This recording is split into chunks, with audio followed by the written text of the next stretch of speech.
What's up guys, it's Manga Time once again here to bring you my review of Bleach 685, The Perfect End, or A Perfect End I think it's called, which is a bit of a bittersweet title considering it's not a perfect end really, it's been completely rushed, but whatever.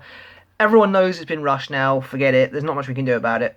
I will do a live reaction next week, since next week is actually the finale, although this chapter would have also been pretty cool to do a live reaction for, because it was full of surprises.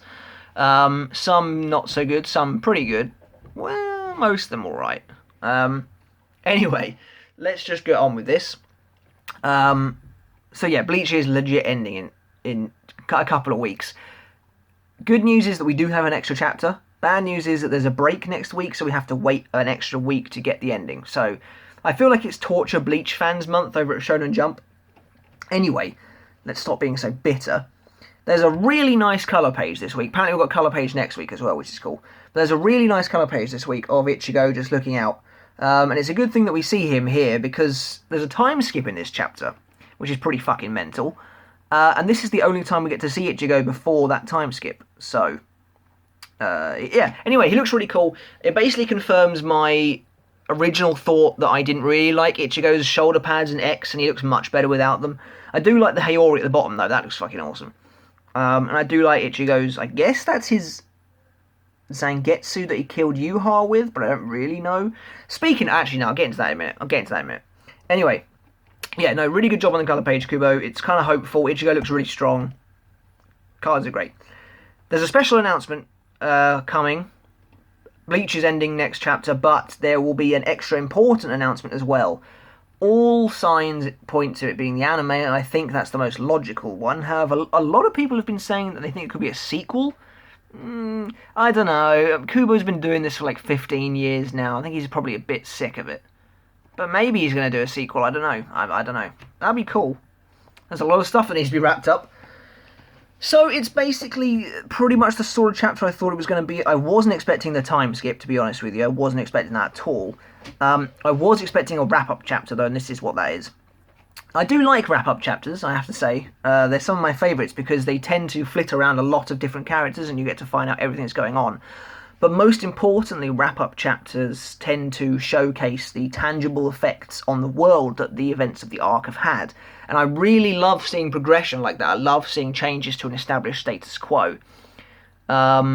Which, in a way, is kind of why I was a bit disappointed with the one at the end of the Uranka arc, because it was basically just everyone back to normal. Because, yeah, okay, Aizen was in prison, but that was about the only real change. And obviously Ichigo losing his powers. But in terms of the Gote, nothing really happened, if you remember. Like, Yamamoto will turn out to be fine, basically, and yeah. This one, however, has some real ramifications. This arc has really fucked things up for the Gote, and that's exciting to me. So it starts off with honestly, a really melancholy scene, and I really like it, actually. It's Shunsui sitting alone at a shrine, and he's basically, drinking, and he says, at last, looks like all the cleanup work is finally wrapping up. We've just got one more block to pave, and then that's done. He then reveals it's been 10 years since Yuhava was killed, killed, and then he says, time sure does fly by. I don't know how he managed, but we were able to pick up the piece after that near disaster. And we do get to see that Soul Society is basically fine again, so it's taken them 10 years to clean away the rubble, which is actually pretty cool when you think about it, because although you don't get to see it, that does show you just how massive that battle actually was. What I will get into, though, before we move on, is how fucking weird it is to go... Imagine reading this in volume format. Ichigo has just cut Yuha in half, and then it's 10 years later? That's weird. That does not sit well, I don't think. That's a really... there's abrupt, and then there's 10 years worth of abrupt. It's very weird, in my opinion, it's very jarring to get it that basically... Because you have to imagine they did talk about what happened. They did talk about Yuha, they did talk about the Soul King, but we skipped all of it. Kind of hopefully that happens next chapter, but... All that you really have to go on is, oh yeah, Ichigo killed that Quincy guy, everything's fine. Which is super weird. At least with the Aizen one, we had the immediate aftermath where Ichigo spoke to Urahara about his fight. There's nothing of the sort here, and that is strange. What we could have done with is just one chapter of the immediate aftermath and then this. But beggars can't be choosers. A time skip is very exciting though. So it's cool to see that they are building a new Sogyoku shaft, although it's a bit of an eyesore.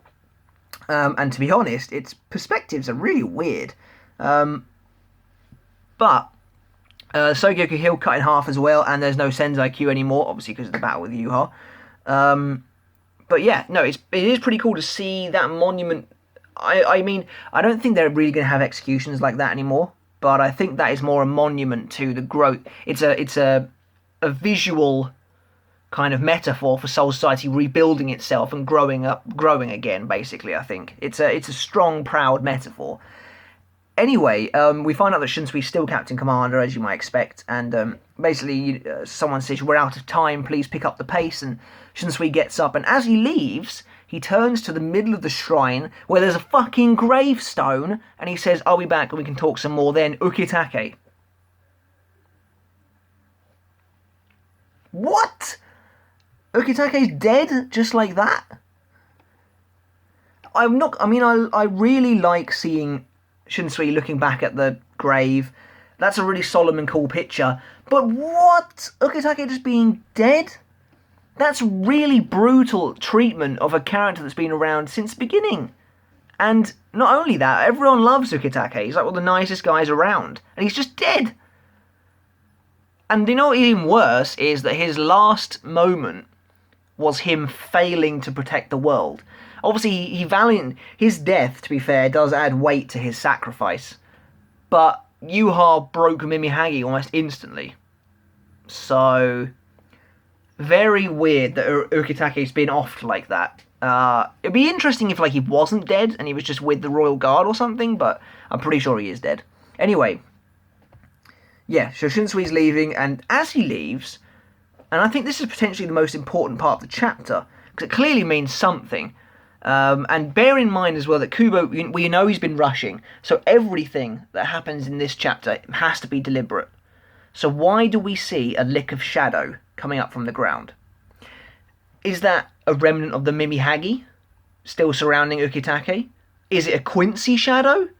Because to me it looks like when the shadows rose up and replaced Seirete. So I don't know if maybe they haven't gotten rid of Wandenreich entirely. Is that what that's saying? I'm not sure, to be honest with you. But either way, it's interesting. We then get the title Perfect End. Again, that's a bit weird. But we then move over to the 12th Division, where it kind of looks quite industrialised now. More so than before. And we see Miuri, who looks weird as fuck, but that's nothing new. But he looks pretty interesting, to be fair. Miuri's basically just Kubo's chance to exercise his design skills. Anyway, Miuri says they sure took their sweet time finishing it, and now I can expand on my secret underground network. I think he's basically talking about repairing the Soul Society. Underground network's interesting, very Miuri-esque, but does that have something to do with the shadow rising up from the floor? Probably not. Anyway, he says, let's see, we have to do a cursory overview of the on-site location. And he then calls someone over to him, and it's actually Nomuri Hachigo. So this is a pretty interesting little plot point. Obviously Nemu died, she was killed by Pernida, but Miuri saved Nemu's brain, and from it created Nemu 8. So this isn't the same character, but it also sort of is. Nemu's now a child, basically, but she's got a different personality. She's shouting all the time. And Miuri says, I told you don't have to shout like that. I swear, how you wound up this way is a complete mystery to me. So, in a way, Miuri still has his favourite creation. He still has the person he actually cares about. She's just a child now, basically. So, one can assume she'll grow up to be mostly the same as before, but with a slightly different personality. Anyway, we move on again. See, I like these chapters because they show you a lot of characters, even if this one does feel a bit out of place. We get to see the 11th Division, Zaraki, Ikaku, and Yumichika. Ikaku being promoted to a vice captain finally. I know Yachiru used to be around, but it does seem a bit overdue. And I'm assuming Yumichika's a third seat now. Anyway, this is super weird now. It's been 10 years since the destruction of the Wandenreich, and yet Kenpachi is revered as a god by his men. Now, I know they've always sort of been like that, but this seems to be a bit... I don't know why they're like this. I don't really know. Anyway, Kenpachi turns around, he's got a new eye patch and a slight new hairstyle, and he says, enough, you're making my ears bleed. If you want to be disposed of that bad, I'll do it myself. Yeah, they're all walking along. Anyway, Ikaku says the event today was supposed to be at the first squad's barracks, right? So is it really okay for us to be dilly-dallying here? And then Zaraki says it's for Squad 13's captain, so surely it'd be at Squad 13's barracks. And then obviously Ikaku and Yumichika know better. But basically Kenpachi says that since Yachiru's not here, my sense of direction should be better now. But evidently it's not. And I think it's interesting that Yachiru is brought up so nonchalantly. Like, I mean, I guess Kenpachi has accepted that she's the spirit of Nozarashi, so nothing really you can do about it, I suppose. She's technically still around. I do like that Ikaku got promoted, though. That's actually makes sense. This whole bit with Kenpachi is a bit annoying, to be honest, in my opinion. It goes on for a bit too long, especially since there's not really a lot to it. I have to say, though, at this point, I was pretty certain, when I was reading the chapter, I was pretty certain that they were inaugurating a new captain of the 13th Division, because Ukitake is dead. I won't lie, though, I really, really thought it was going to be Ichigo. I really thought it was going to be Ichigo. I just thought it was going to be Ichigo and Rukia was going to be his lieutenant. What happens at the end makes more sense, though. Anyway, so they all decide to run off and try and get to the Squad 13 barracks before they're late. Anyway, we then move on and we see Shinji, the most fucking useless bastard ever. And he says, ain't that Squad 11? Why are they going that way? Momo actually looking pretty cool now. She looks a bit older, a bit more mature. Slightly, although I was about to say slightly less pathetic, but she carried Shinji's unconscious body on her shoulders in that battle with Gerard, so Shinji is pathetic. Anyway, Momo says she's going to go fetch them and tell them they're going the wrong way, but Shinji tells her not to and that that's an order from your captain. Shinji, you are in no fucking position to be giving orders to anyone after your utterly shameful display. Although, to be fair, you didn't even have display. You know why? Because you didn't show us your fucking Bankai, that's why. Anyway, we move on again. There's a lot to get through, and I'm going kind of fast because I don't want this review to run too long. We move on to what's probably the most controversial aspect of the chapter. Maybe that's Ukitake dying, but this is also pretty mental. Somebody jumps off a building, or not a building, a massive cliff face and lands on the ground, and it's actually Iba in a captain's Hayori. So there's no word on Komamura's condition whatsoever. I've heard rumours that he's dead, but it doesn't say that in this chapter, so I'm doubting it. I think Komamura's probably gone off to find his grandfather and either live with them or try and regain his humanoid self. I don't really know. Either way, Iba's the fucking captain now, which is incredibly weird. Iba, the lieutenant who did nothing. That's weird. He looks cool though, I'm not gonna lie. He's got a fresh scar on his face. Don't know how he got that. And he seems to have styled his hair after Korinji. But yeah, very weird that Iba is now captain. We don't even know the name of his Shikai. Anyway.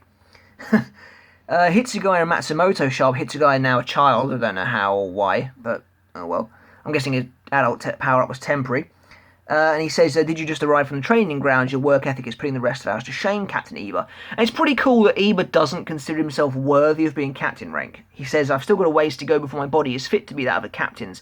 If I were to forego this training, I feel I would be one in name only. Pretty cool. As they move along, Hitsugaya basically says, you have what it takes to be a captain. I know of a certain someone who could benefit from that kind of dedication. And it's obviously Matsumoto, because she will never be captain. We then find out that Kensei is still alive. Okay. I'm guessing Mayuri de-zombified him and couldn't be bothered to do it earlier. Yeah. I don't think that was necessary. You probably could have just let Hisagi become captain and let either Kira or Matsumoto become captain of Squad 3. I mean, I'm not going to lie, I like Rose, but I don't think there was necessarily any point in bringing them back to life. They didn't really have that many fans, let's be honest. It's not the same as Byakuya. But we get a nice little moment here where they basically all rip on Shuhei for being a useless twat. Although, this is actually very weird, this part, because it feels like Kubo is intentionally trolling other readers because of the rushed ending. Because everyone has wanted to see Hisagi's Bankai since it was mentioned. And then he says, I have mastered my Bankai. And then they literally go on and on about how no one saw it in the battle and how they had... And Hisagi's like, I had no chance to unleash it back then. Well, that's fucking bollocks, isn't it? You could have used it against Master Masculine. But yeah, so everyone literally rips on Hisagi for not showing his Bankai, and it's super weird that Kubo takes this route, I think, because all the fans wanted to see Hisagi's Bankai. We didn't get to see it because Kubo plumb forgot about it. And now he's got to bring it up again, so that's a bit weird. Anyway, Hitsugaya says, the way I see it, not having an opportunity to use your Bankai in 10 years, I'm saying that's a great thing. That means for the past 10 years, nothing has happened to break the peace we've enjoyed. So, really, since Yuha, there has been no evil. So now Hitsugaya says, to commemorate the 10 years of peace, I think today's ceremony is more than appropriate. We then get to see Soifon again, who disappeared randomly during the final battle and has now returned with half her hair. And she's like, "You're late, explain yourself." And Kenpachi's just sort of standing there, and the other two are just completely out of breath behind him, which is funny. Kenpachi and Soifon then have this kind of row. I literally don't care about either of them, really. We then get our next captain, which is nuts. Captain Isane. Again, bit of a weird choice. Kind of logical, though, since Unohana's dead. Ihsani is just weird. Like, you would never look at Ihsani and expect her to become a captain. So, oh well. Anyway, she's being all subservient, and she's like, the two of you are here now. That's what's important. Please come right this way. And I think Kione is now her lieutenant, because obviously, although Kione could still be the lieutenant of 13, I can't... Actually, wait a bit. What am I saying? Kione used to be third seat. So Kione is lieutenant of something. Unfortunately, I can't see the mark on her arm. Either she's Isane's new lieutenant, having moved from Squad 13 to Squad 4, now that her sister is captain, or she's Rukia's lieutenant. I did just spoil the surprise. Not that it's really a surprise. I hope you've read the chapter before you come to the review. Anyway, at the end, Nanao says we shall proceed with the promotion ceremony for a new captain of the Gote 13, and I really thought it was going to be Ichigo. I do like the image of everyone standing together. I always love those. They're drawn so well. Definitely an interesting lineup of captains. It's weird. Lisa's back as well, being captain of the 8th squad. I don't know why Kubo insists in keeping Genshiro Okikiba around either, but he's there. So yeah, very interesting lineup. We've got Hitsugaya, Lisa, Byakuya, Isane, Soifon, Rose, Shinji, Iba, Kensei, and Kenpachi, and Shinsui, obviously. Yeah, it's an interesting lineup. It's probably speaking the weakest lineup we've ever had of captains in terms of power-wise. But, I mean, the designs are all still pretty cool. Everyone looks unique, so, yeah, it's interesting. And this is the sort of progression I do like. I love seeing new captains being cycled in, just like in the Lost Agent arc when we found out that Shinji, Kensei, and Rose were captains.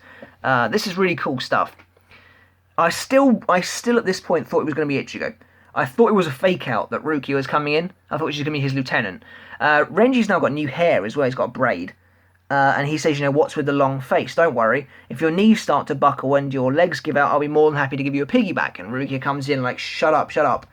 And there she is, captain of Squad 13, Kuchiki Rukia. That's a pretty mental moment. What's a bit weird, though, is there's a couple of things that are a bit weird. First of all, let's point out her hairstyle. She's got her old hair back, but it's now very long.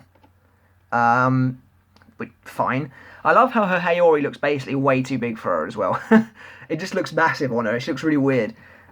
She's also got sleeves, which is odd because I was always under the impression the idea was that if you were a new or a young captain, you didn't have sleeves. Actually, let's go back a couple of pages. We can't see what Byakuya looks like, but he actually has his Kensei can. I think that's what it's called back again.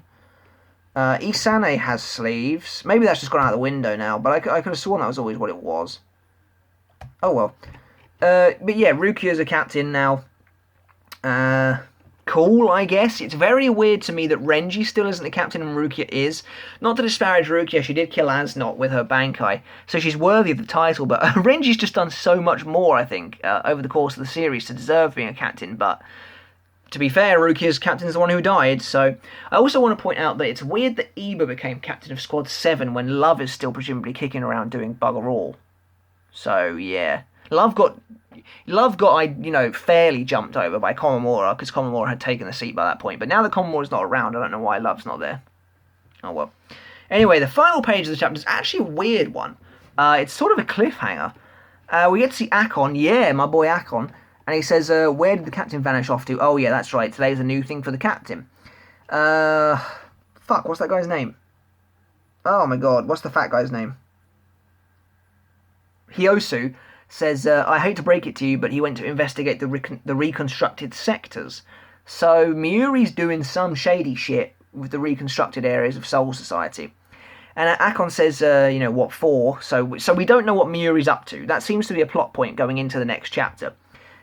And then Akon says, I guess I'll call him back here myself. And then Hyosu's like, what's going on? And Akon says, well, I'm not sure yet. We're getting very strange readings on our sensors that look nearly identical to the ones Yuhava's reiatsu emitted 10 years ago. Dun dun dun. What?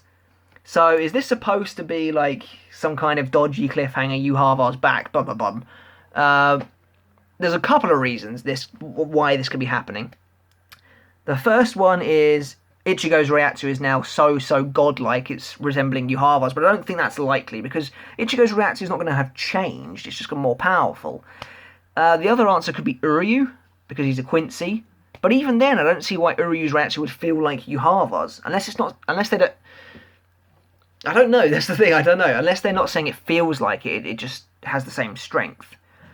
Either way, it seems odd to create a cliffhanger like this at a time like this, but I don't really know what it's all about. I tell you what though, I'm really fucking hoping next week we get Soul King stuff, Aizen stuff, Urahara stuff. I know it's a long shot, but I really hope we get Sternritter stuff. I'm really hoping like Askin's still alive. How fucking cool would it be if Askin was in the human world working with Urahara in the Urahara shop? That would be so good, wouldn't it? You would love to see that. Anyway, hopefully we get Aizen next week. Hopefully we find out what's happened with the Soul King, because someone's Soul King. Otherwise the area would be completely obliterated. Maybe Ichigo's the Soul King. Either way, it's going to be pretty cool next week to see Ichigo, well not next week, 2 weeks from now, Ichigo and his friends 10 years older, so 27, that's pretty nuts. They're older than I am now, which is weird.